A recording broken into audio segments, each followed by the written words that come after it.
Hi guys, welcome to my channel. My name is Lone Vic and today we'll be learning to play The Search for Planet X. This is a game for 1 to 4 players by Ben Rosett and Matthew O'Malley and published and developed by Foxtrot Games and Renegade Game Studios. In this game you will be searching for the elusive planet X as an astronomer in a game of deduction and, well, logical reasoning. To be honest, this is a game that's played with an app that you can install on your phone, whether it's iOS or Android or any other Android or iOS equipment. And I'll be telling you in this video how to play a multiplayer game, and I will also explain to you the solo rules later on if you want to stick for those. If you like this video, if you like this explanation, and if you want to see more of those, check out my channel, hit the subscribe button, click the notification bell, give me a like for this video, leave a trace in the comments. I hope you like the material that I'm producing here, and all of those activities help the channel grow. And right now, without further ado, let's take a look at how to play, how to set up and how to play Search for Planet X. Here we go.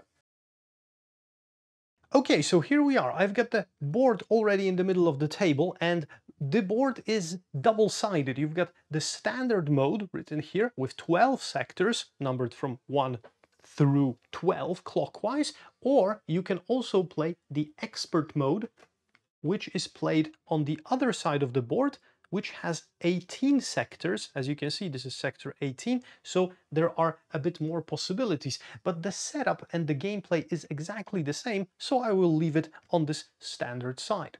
Now, once you've placed the board on the table, you need this gigantic wooden sun token to place it in the middle in this hole. It will function as an axis on which this board will be revolving, and you place it here in the middle, and this board will be turned clockwise around during the game, and this will limit the amount of the sky that is visible each turn for the players. So in the beginning of the game you should set it so that the first visible sector is the first sector and the last one is, in the case of a standard game, the sixth sector. In the case of an expert game, it will be a different sector at the end, but it will be always starting with number 1.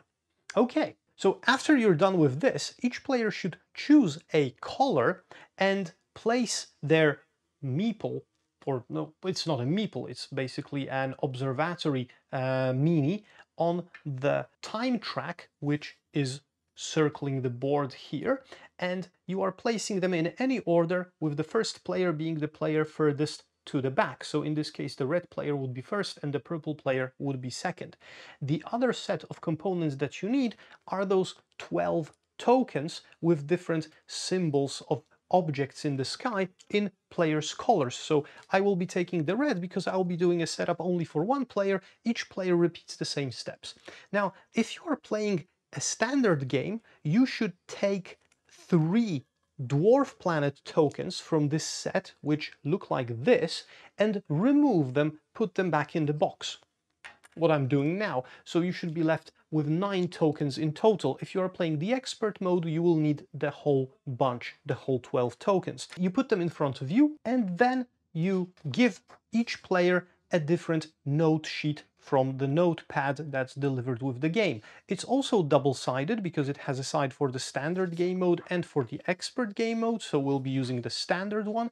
And be aware that there is this symbol that corresponds to the side of the table here on the game board, and you should give the matching symbol to the player sitting here. So I've got the summer solstice symbol here, I've got the summer solstice symbol here, so this is my sheet. And this doesn't really change a lot, but it helps navigate through the gamepad a bit better. After each player got their sheet and some pencil to write with, obviously, because this will be a writing game, you should also give each player a screen with which they can cover all of their research and all of their tokens. And if you are playing the expert mode, you should also give each player this card, which is being inserted in the slot, in the cutout here, to replace one section of the player shield with new information that are ready for the expert mode. But still, we're playing standard mode, so I won't be needing these cards. And to be honest, when you cover yourself like this during a normal game, that's great, but I won't be using those shields because, well, nobody's peeking and this is only an explanatory game. So I will put all of those 4 sheets in player colors back in the box right now. Okay, the last thing is that each player should receive 2 target tokens, which look like this, and also hide them behind their shield. And basically, the main physical setup of the game is done. Now, we have to move into the app in order to set up the game virtually, let's say. You have 2 choices here. You may all use a single app, which is a bit less comfortable because you will have to pass on the device from player to player during their turns, but this device can also serve as a kind of a player marker or a turn marker. But if everybody has a cell phone or some kind of a device with Android or iOS with the app installed, that's way better because you can save yourself some time and some hassle with passing the device around the table. But anyhow, whatever you choose, once the app is launched, you should use one of the devices to start a new game. And after it happens, you will receive a game code which all of the other players will have to input into their devices so that you are in the same game. If you've played The Alchemist, that's a very similar method of using the app with the game code and everything. After everybody's input the game code, you can verify that all the game codes are the same and then press continue. And after you press continue, you will be faced with different choices of levels of difficulty, and beginner is the recommended level of difficulty for a first-time player, and you can also choose experienced or genius. And the rulebook doesn't really state that all the players have to be on the same difficulty level. So if you have somebody who's playing this game for the first time but you're already experienced in this game, they can be playing on beginner difficulty and you can choose, for example, experienced or genius, and you will have the same amount of fun, but it will be a bit more difficult for you to probably win the game. And once you select the difficulty level, each player will right now receive a set of information, and the amount of information will differ depending on the difficulty level, and this information will be different for every player as well.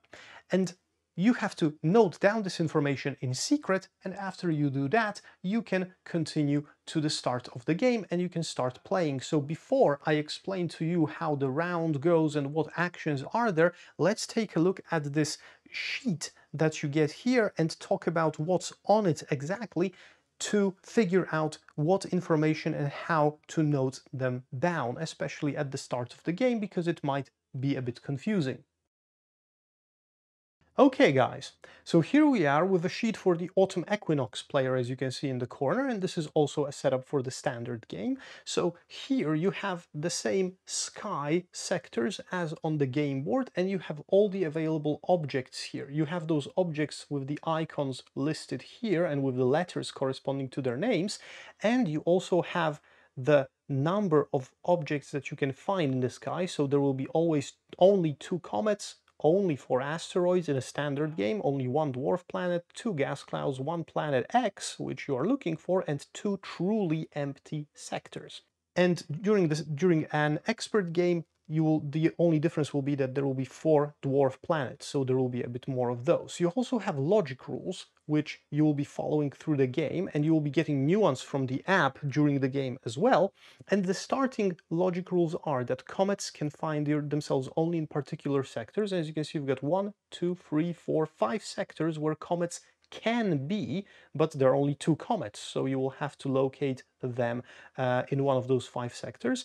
And you have, for example, information that an asteroid has to be adjacent to at least 1 other asteroid, and a dwarf planet is not adjacent to planet X, and 2 gas clouds which are adjacent to at least 1 truly empty sector, and so forth and so on. So those are the information. And once you get the starting information from the app, you will have to see the sectors that those information are referring to, and usually it means that you are removing, so crossing out or blanking out some of the objects from those sectors. So for example, the app can tell you that sector 2 definitely doesn't contain an asteroid, so you will blank out the asteroid and that will be it. And if you are choosing the beginner level, you will get 8 information, usually about 8 different sectors. If you are playing an experienced level, you will get probably 4 information, and on a genius level, you only get 2 information about 2 sectors to start with. So before the start of the game, you will have some of those things crossed out over here. And this side of the sheet has your name, the game code that you are using if you want to save the game for some reason and go back to it later. And here you are writing, you have spaces to write down your actions, so the actions that you will be doing during the game and the results of those actions. So for example, if you'll be searching for asteroids and finding some in some places, you also have space to write down what other players are doing if you need to reference this information in any way at some point of the game. You have information about research and conferences that you can note down the results of those conferences and new information, new logic rules that you will find out thanks to those. And remember that those conferences, oh, you have to know, don't remember because this is new information for you right now, those conferences will be a secret for you. So it will be information only valid or only given to you and not to other players. So they may give you an advantage. So you can note them down here. And this is something that we'll be talking about at the end of this tutorial video, because this is where you will be calculating your final score. Okay. So now we've figured out how this sheet looks like and what you can do with it. So let's talk about a typical game turn and what you can do during this game turn.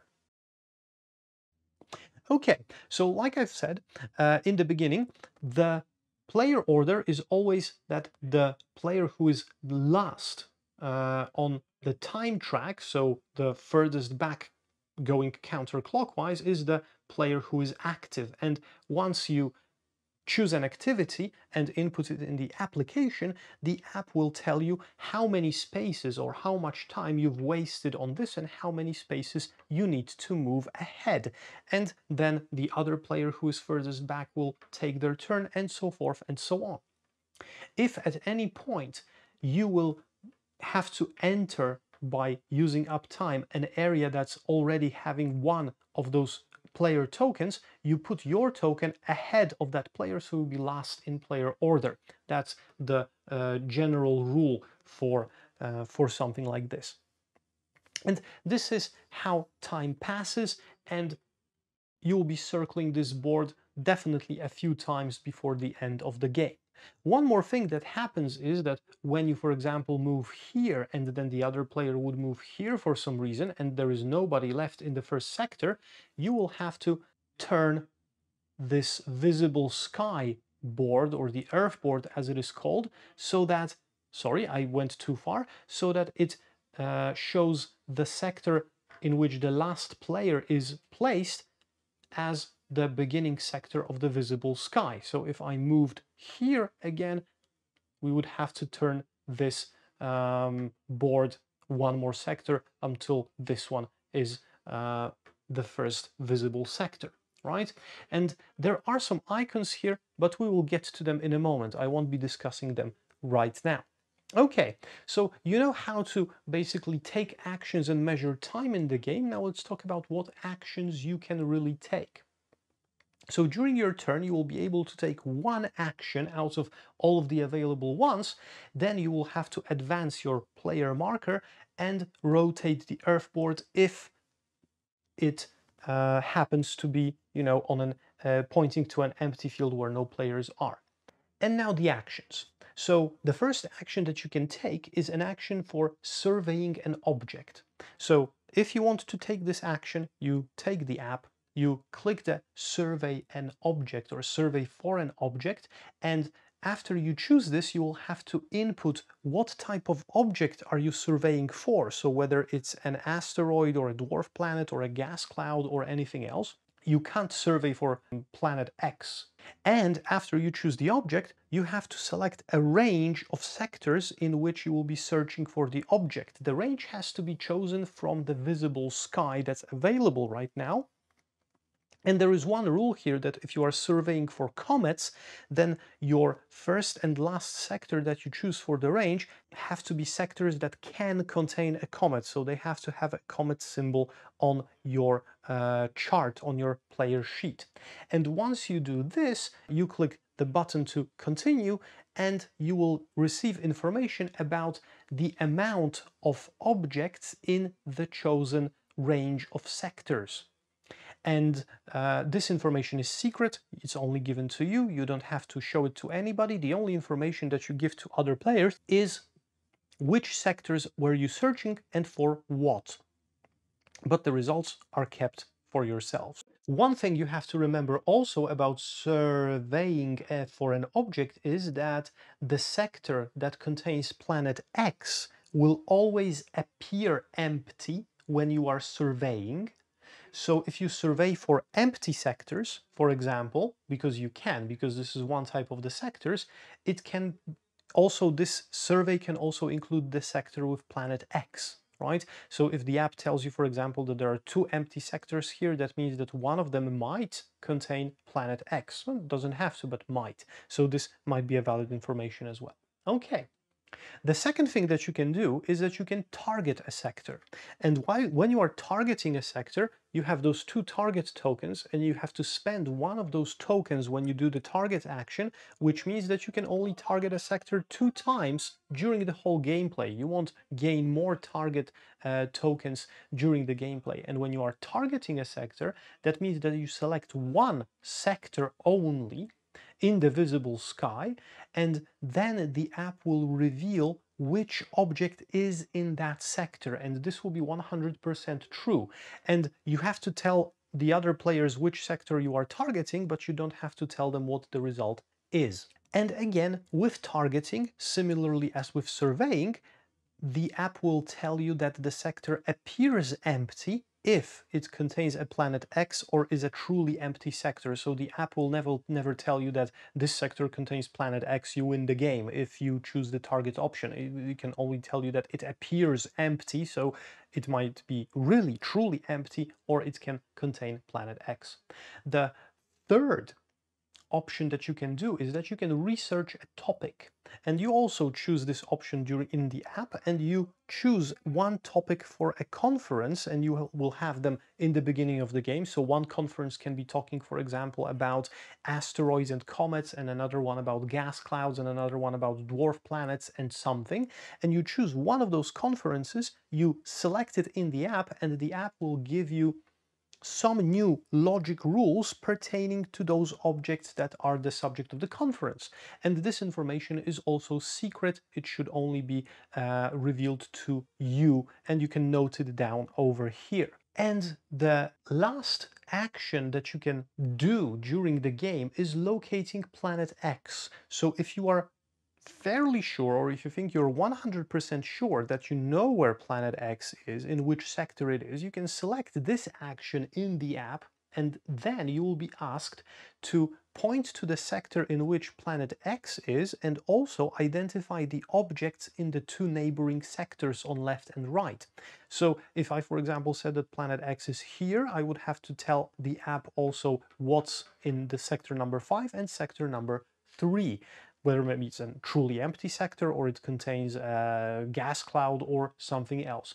And once you do this, you verify your answer, and the app will tell you whether you found planet X or not. The app will, after the app will reveal whether you were right or wrong, you do not have to announce the sector you were looking at, but you have to announce whether you succeeded or failed. So in this case, you don't have to tell the players which sector you've identified for planet X, because that would be pointless, but you have to tell them whether you were right or wrong with the guessing.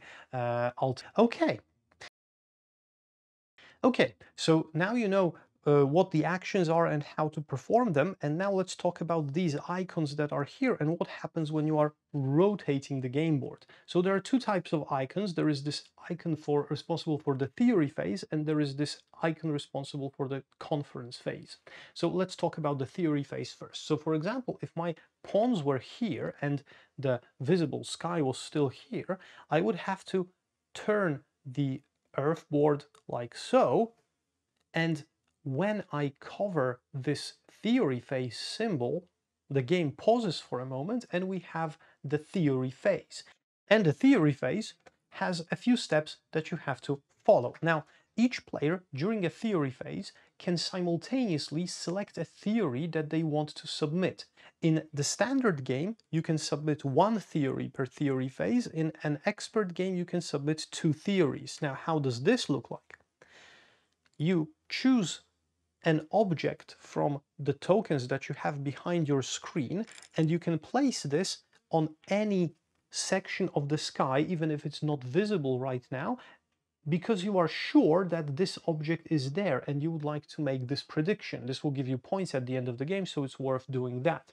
You cannot place any theories in sectors which already have objects revealed from previous theories. And after everybody has placed a theory or resigned for placing theories, you advance each theory present on the board one space down. And this happens continuously in every theory phase, and once a theory moves down to this last space, all the theories get flipped, and remembering the order, of course, right, for those theories, and peer review happens. Now, peer review means that you will be using the app to confirm whether the theory is right or wrong. So you will select the peer review option and you will peer review for an object in the valid sector, and the app will tell you whether the object is there or whether your theory is false. If the object is there, all players who have a correct theory in this area will flip over their tokens regardless of the space right now and leave them here, and all players who guessed wrong, even if they've reached the last space, will take their tokens away from this area, and this area will no longer be able to be theoretized about. Everybody who was right will get points at the end of the game. Everybody who was wrong has to advance one on the time track as a punishment, as a penalty for getting the theory wrong. If, however, none of the theories that reached this last space were correct, then of course those players will get punished and they have to move one ahead on the time track, but you don't reveal any other theories that potentially can still be valid, and they will continue their road onto being discovered in later turns. Okay, and this Earth track will be going around those theory phases until it reaches this space as well, and once it covers this space, you take the app and you select the option of the Planet X conference, and this is a conference that everybody is attending, so at this time everyone will find out something about the Planet X as a logic rule. And after that, you continue on and on and on and on. And the game ends once one of the players takes the locate planet X action and gets it right and identifies where the planet X is. What happens then is that this player will always advance 1, 2, 3, 4, 5 on the track, because this action always costs 5 time, and then all the other players will get one more chance to do something in the game, and then the game ends. So this is called a final scoring opportunity. So once the end game has been triggered, there are no more turns taken, but each player whose pawn is at least one sector behind the person who guessed Planet X's location correctly will have an opportunity to score some points. Based on how far their pawn is away from the pawn of the guessing player, they may either submit theories or attempt to locate Planet X themselves. And this final opportunity occurs in player order, so from the furthest player back to front on the time track. So if you want to submit theories, if you are 1, 2, or 3 sectors away from the player who identified Planet X, you can submit only one theory. And if you are 4 or 5 sectors away, you can submit 2 theories. Maximum, or you can try to locate Planet X on your own, which is identical for locating Planet X using the app. So you will have to select the sector for Planet X and identify the objects in 2 neighboring sectors. And after everybody takes this final turn, you click the reveal objects option in the application, and everything will be known right now. You will flip all of the remaining theories on the board, which are faced down, and check these theories against the results from the app. You will remove all the incorrect theories from the game, and if somebody had a correct theory, you will leave it where it was. And now you can move on to final scoring. And final scoring, let's get back to the player sheet and I will tell you all about it. Okay, so this is the row for final scoring, guys, and there are different conditions for final scoring, and you will be getting points for each of those. So let's talk about those options in order. So this is the leader bonus. So you score 1 point for each sector where you were the first player or tied for being first to submit the correct theory about the object in that sector. So when your theory lands here and it's correct, you get 1 point for being ahead of everybody else in the game, right? Now, then you have the correct theories areas. So you score 2 points for each of your correct theories regarding asteroids, 3 points for each of your correct theories regarding comets, 4 points for each gas cloud theory which was correct, and 4 points for each dwarf planet theory that was correct. And then you have the location of planet X field, and if you were the player who located planet X first, you get 10 points. And during the final scoring, if you didn't submit any theories but chose to locate planet X as well, you get points depending on how far you are away from the player who identified planet X as the first player. So if you were right behind him on the time track, you will get only 2 points. If you were further behind, you will get 4, 6, 8, or if you were 5 areas behind him on the time track, you will also get 10 points. You sum up the total, and this is how many points you get for playing the game. Right. So I think that this clarifies everything enough. I hope that it wasn't too complicated for you guys, this explanation of mine. And if you want to listen to how to play this game solo, stick around for a few minutes more because there are a few changes here. And if you are satisfied with this explanation and don't want to know anything about the solo rules, thank you very much for watching and visiting my channel. My name was Lone Vic. This was the search for Planet X. If you liked the video, hit the like button, ring the notification bell, click the subscribe, check out all of my other videos on the channel, and, well, stay safe, play a lot of games, and enjoy your time. And thank you very much for watching. And right now, let's talk about the solo mode. So here we are, guys, with the setup for the solo mode. So what changes when you are playing solo in the game? Right now I've got everything set up as usual for a one-player game. So I've got 2 target tokens, I've got all of my 9 theory tokens because this is a standard version of the game. My pawn is here, the earth is here, I've got my sheet and everything. So basically you take the first 10 steps from the rulebook in an identical fashion, setting up for only one player. Now, after you do this, you choose a color for the bot player that you have in the game, and you place the bot ahead of your pawn on the time track, which will mean that you will always be the first player to start the game. You take 12 bot theory tokens in the same color as the bot's pawn, and you place them next to the board face up, because bots will always have correct theories placed during the game. You also should take one more stack of theory tokens and leave them face down next to the board. And basically that's it for the manual, for the physical setup.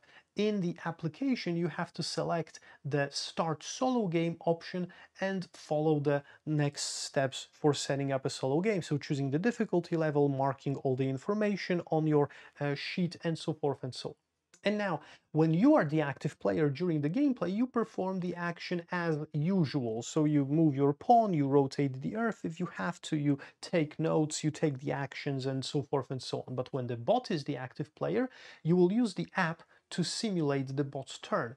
And you will choose bot takes turn from the game menu. I think that was the correct name for this. You will confirm that the bot is in the sector that the app thinks it is. This is a way to not get mixed up. So the app will tell you, for example, that, well, the bot right now is in sector number 1. And if that's correct, you confirm this, and the app will tell you how many spaces to advance the bot pawn as well, and, you know, rotate the earth board if needed, and also tell you what action the bot took, and it might be worthwhile noting it down. Now, there is also one more difference with the theory submission phase when you are playing a solo game. So in the theory submission phase, once it happens, you select your own theory as usual. So you'll select one theory in a standard game, 2 theories maximum in an expert game, you place them here, then you move them down, of course. But for the bot, when the theory phase happens, the bot will take 1 token from this secondary stack, so from the face down stack. You will click the bot submit theory action in the app, and the app will tell you where does the bot submit their theory. And it will also land in this first space, and it will also be moved down. Now, it doesn't matter which of those face down tokens you will take, they are only markers for the bot's theory, because once the theory reaches here, you verify your theories as usual using the peer review option, but once a bot's theory, in this case, for example, a yellow theory goes here, you don't flip this, but you choose from the game menu peer review for the bot, and the app will reveal the object from the bot's confirmed theories. So the bot will always have a correct theory, and you will have to place the bot's correct theory marker on the, you know, the marker you were using for tracking in this case.